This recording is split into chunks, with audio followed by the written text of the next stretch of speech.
भारतीय IT sector में आखिर चल क्या रहा है? क्या ये एक जबरदस्त मौका है पैसा बनाने का, या फिर एक ऐसा जाल जिसमें निवेशक फंस सकते हैं? अगर यही सवाल आपके दिमाग में भी घूम रहा है तो आप बिल्कुल सही जगह पर हैं। चलिए आज इसी पहेली को परत दर परत सुलझाते हैं। तो आज हम इन 6 हिस्सों में इस पूरी कहानी को समझेंगे। हम देखेंगे कि बाजार में 2 अलग-अलग राय क्यों हैं, वैल्यूएशन क्या कह रहे हैं और सबसे जरूरी एआई का खतरा कितना बड़ा है।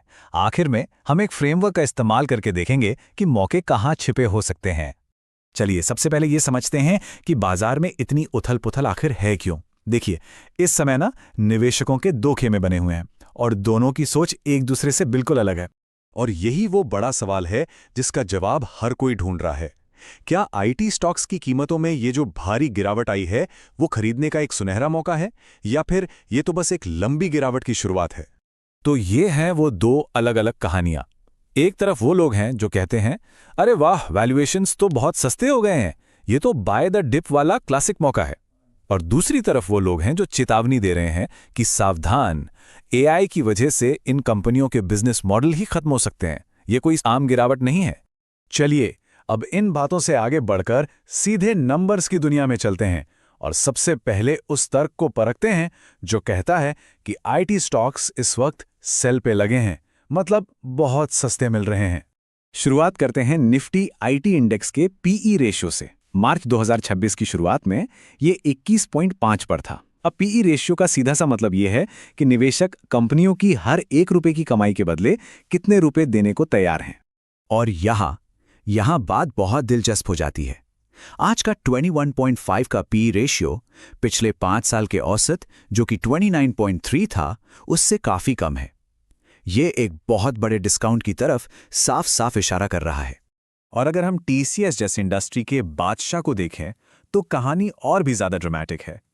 इसका पीई रेशियो 18.3 पर आ गया है, जो कि 2016-17 के बाद से हमने देखा ही नहीं है। लेकिन जैसा कि मैंने कहा था, कहानी का एक दूसरा पहलू भी है, और वो है आर्टिफिशियल इंटेलिजेंस से पैदा हुआ एक बहुत बड़ा डर।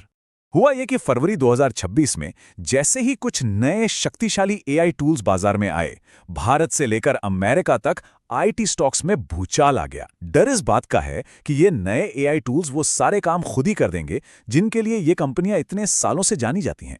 तो सिचुएशन कुछ ऐसी है, एक तरफ सस्ते वैल्यूएशन का लालच है और दूसरी तरफ एआई का खौफ।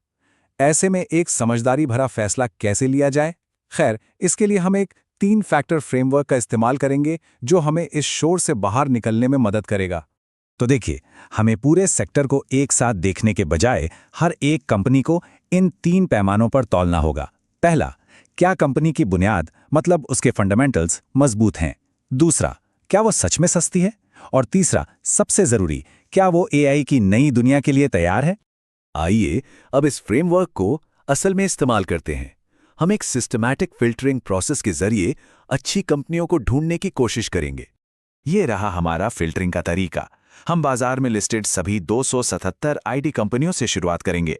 फिर हम सिर्फ 5,000 करोड़ से बड़ी कंपनियों को रखेंगे। उसके बाद हम सिर्फ मजबूत फंडामेंटल्स वाली कंपनियों को चुनेंगे। फिर देखेंगे कि उनमें से सस्ती कौन सी हैं, और आखिर में सिर्फ उन्हीं कंपनियों को अपनी लिस्ट में रखेंगे जिनका आने वाला कल रोशन दिख रहा है।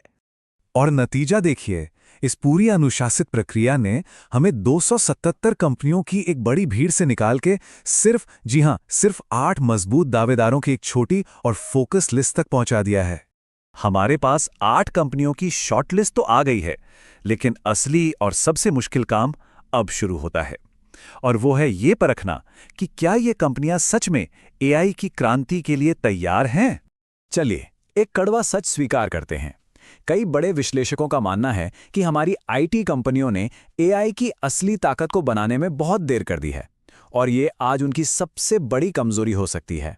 तो ये एआई पिवट आखिर है क्या? इसका सीधा सा मतलब है कि कोई कंपनी एआई से जुड़े प्रोजेक्ट्स को कितनी तेजी से जीत रही है और एआई को अपने मेन बिजनेस का हिस्सा बना रही है। ये सिर्फ बातों से नहीं, बल्कि एक्शन से पता चलता है।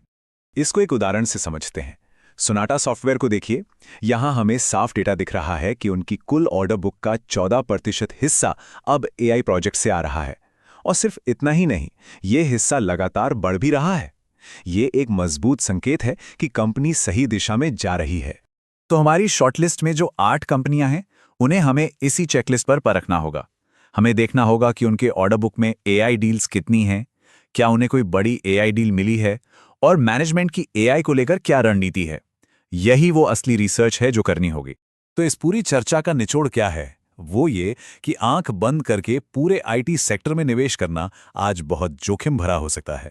असली मौका उन गिनी चुनी कंपनियों में छिपा है जो फंडामेंटल्स, वैल्यूएशंस और एआई पिवट इन तीनों पैमानों पर खरी उतरती हैं। और आखिर में यही वो सवाल है जिसका जवाब हम सबको खोजना है। नंबर से हटकर कौन सी कंपनियां सिर्फ अपने पुराने काम को नहीं दोहरा रही बल्कि सच में आने वाले भविष्य का निर्माण कर रही हैं? दोस्तों, इस पूरे विश्लेषण को देखने के लिए आपका बहुत बहुत धन्यवाद। जाने से पहले नीचे कमेंट्स में जरूर बताइएगा कि आप अगला एनालिसिस किस स्टॉक या किस सेक्टर पर देखना चाहेंगे। यकीन मानिए, मैं आप सबके कमेंट्स पढ़ता हूं। और हां, इस चैनल पे हम सिर्फ स्टॉक्स पर बात नहीं करते बल्कि हर जरूरी फंडामेंटल रेशियो को भी डिटेल में समझाते हैं ताकि आप खुद कंपनियों का विश्लेषण करना सीख सकें। तो ऐसी ही गहरी लर्निंग और मार्केट इनसाइट्स के लिए चैनल को अभी सब्सक्राइब करें और नोटिफिकेशंस के लिए बेल आइकन दबाना बिल्कुल ना भूलें। देखने के लिए शुक्रिया, जल्द ही मिलते हैं। Disclaimer. Educational content only. Not SEBI registered. This is not a buy/sell recommendation. Invest at your own risk.